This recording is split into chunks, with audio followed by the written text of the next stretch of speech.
এই লাইট হাউসটি পাহারা দিতে বছরের প্রায় 15 কোটি টাকা দেওয়া হবে। কি চাকরিটা পেতে অনেক ইচ্ছে করছে তাই না? শুধু এতটুকুই না, আরো অনেক সুযোগ সুবিধা দেওয়া হবে। যেমন এখানে থাকবে না কোনো বস, আপনি সম্পূর্ণই একা, নিজের ইচ্ছা মতো ঘুমাতে পারবেন, নিজের ইচ্ছা মতো মাছ ধরতে পারবেন, আপনার ইচ্ছা অনুযায়ী আপনার মন যেটা চাই সেটাই আপনি করতে পারবেন। এখানে থাকবে না কোনো বাধাবিঘ্নতা। আপনার শুধু কাজ একটাই, যে এই লাইট হাউসের বাতিটা ঠিকভাবে জ্বলছে কিনা সেটা চেক করা। যদি কখনো বন্ধ হয়ে যায় তাহলে শুধু আপনি অন করে দিবেন, ব্যাস এতটুকুই আপনার কাজ। আর কোনো কিছুই আপনার করা লাগবে না। সারাদিন শুধু পায়ের উপর পা তুলে বসে থাকবেন আর ঘুমিয়ে থাকবেন, আর কোনো কাজ আপনার নেই। কি শুনে তো চাকরিটা করার জন্য অনেক ইন্টারেস্ট হচ্ছে তাই না? তবে আপনি জানলে অবাক হবেন যে এত সুযোগ সুবিধা থাকার পরেও পৃথিবীর সবথেকে ভয়ঙ্কর চাকরি বলে এটাকেই গণ্য করা হয়। কারণ এই লাইট হাউসটি সমুদ্রের মাঝখানে স্থাপিত করা হয়েছে। এখানে থাকা অবস্থায় আপনি কারোর সাথে যোগাযোগ করতে পারবেন না, একাকিত্ব সবসময় আপনাকে ঘিরে থাকবে। আরো ভয়ঙ্কর ব্যাপার হলো এখানে প্রায় সময় অনেক বড় বড় জ্বর হয়, এবং জ্বরের তান্তব্য এতটাই বেশি হয় যে মাঝে মাঝে পানি টাওয়ারের উপরে এসে আছড়ে পড়ে, এমনকি এই কাজে মৃত্যু পর্যন্ত আপনার হতে পারে। আরো এখানে মহা বিপদই হয়ে থাকে।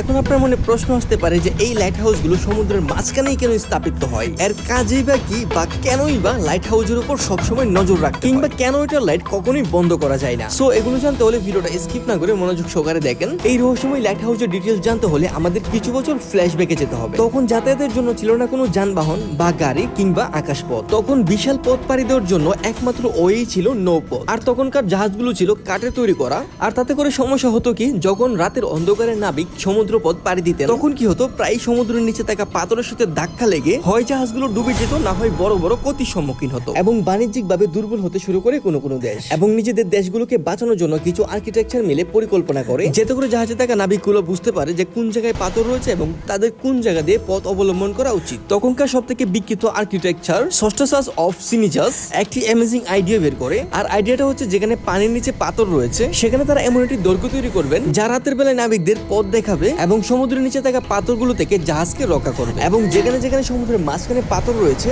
এবং সেসব এরিয়াগুলোতে তৈরি করে এমন সব আর্কিটেকচার, যা বর্তমান সময়ে এসে হলিউড বলিউড যে কোনো সিনেমাতে আমরা নিশ্চয়ই এই জিনিসটা দেখেছি। প্রথমেই লাইট হাউসের উপরে আলো জ্বালিয়ে রাখার জন্য জ্বালানি এবং তেলের ব্যবহার করা হতো, এবং তারপর মোমবাতি, হারিকেন, ড্রিম লাইট একের পর এক নাবিকদের সুবিধাতে অনেক কিছু চেঞ্জ করতে শুরু করে। এবং সেই সময় ল্যাম্পের চারপাশ দিয়ে একটি গ্লাস ইউজ করা হতো, যার ফলে লাইটের আলো তেমন বেশি দূর পর্যন্ত যেত না। তাছাড়াও এই আর্কিটেকচারের চারপাশে কাঁচের গ্লাস দিয়ে মুড়িয়ে দিয়েছিল, যাতে করে সেখানকার আলো অনেক দূর পর্যন্ত ছড়িয়ে পড়ে এবং নাবিকরা খুব সহজেই বুঝতে পারে। এবং তারপর আস্তে আস্তে সৃষ্টি হয় বৈদ্যুতিক বাল্ব। তখন সেখানে আস্তে আস্তে স্থাপিত করা হয় বৈদ্যুতিক বাল্বগুলোকে, কিন্তু তখন তার আলো তেমন বেশি দূর পর্যন্ত যেত না, কারণ তখনকার সময় লাইটের সামনে যে লেন্সগুলো ইউজ করা হতো সেগুলো অনেক মোটা ছিল। তাই তখন ফ্রান্সের এক বিজ্ঞানী এক ধরনের বিশেষ লেন্স তৈরি করে, যেটা অনেকটা দেখতে এরকম ছিল এবং তার আলোগুলো ঠিক এমন ভাবে অনেক দূর পর্যন্ত ছড়িয়ে দিত। তাই এখন পর্যন্ত এই লাইটগুলোই ব্যবহার করা হয় এই লাইট হাউসে। কি এবারও কি আপনার ইচ্ছা আছে এই লাইট হাউসে চাকরিটা করার? অবশ্যই কমেন্টে জানিয়ে দিবেন। ভিডিও ভালো লাগলে ভিডিওতে লাইক করেন, চ্যানেলটিকে সাবস্ক্রাইব করেন, যাতে করে প্রতিদিন এমনই ইন্টারেস্টিং এবং অ্যামেজিং সব ভিডিও দেখতে পারেন।